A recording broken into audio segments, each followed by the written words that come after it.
The need for improvements at a 90-year-old Siouxland jail are again being highlighted after an inmate almost escapes in Sac County.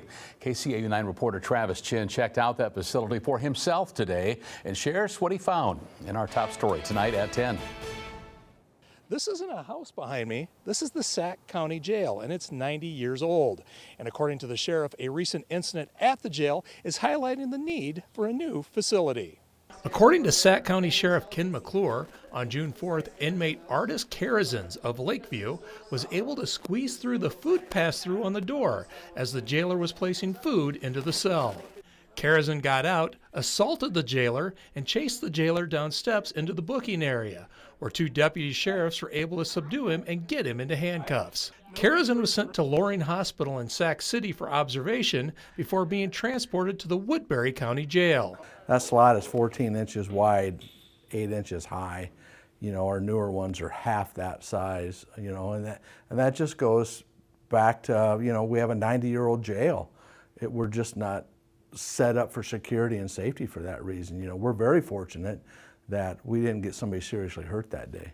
According to the sheriff, it's incidents like this that shows a new facility is needed. It's an example of inmates that we're just not designed to hold here. Our jail's so old, we don't have a secure way to keep them. We don't have a padded cell for inmates that are having either they're intoxicated and violent, or they're having psychotic events and they're uncontrolling.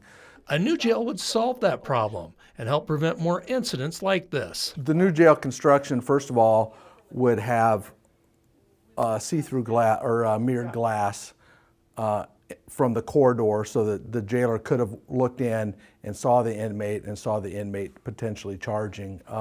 Where this, you know, it's just a steel door and you have to get up on your tippy toes to look in. The window's only so wide. Right now, the jail can hold 24 inmates, and during a typical year, up to 300 inmates will be booked into the jail. But they can't hold female inmates here, and females have to be held at other nearby jails. And that costs money. BV County charges us $75 a day. I think Ida County's charging us $55 a day. Carroll County, I believe, was charging us $60 a day.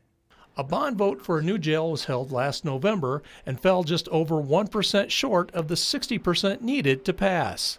The sheriff hopes to have another vote for a new jail this November, but there's a lot to do before then, like find out the updated cost projections.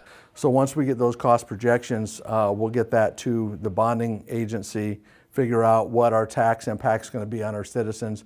We now have a jail committee that's formed. We'll bring that to the jail committee, and hopefully they'll make a recommendation to the Board of Supervisors then to call for a special election in November. If the jail is approved, it will be built across the street from the current jail and will take about 2 years to complete. In Sac City, Iowa, Travis Chin, KCAU 9 News.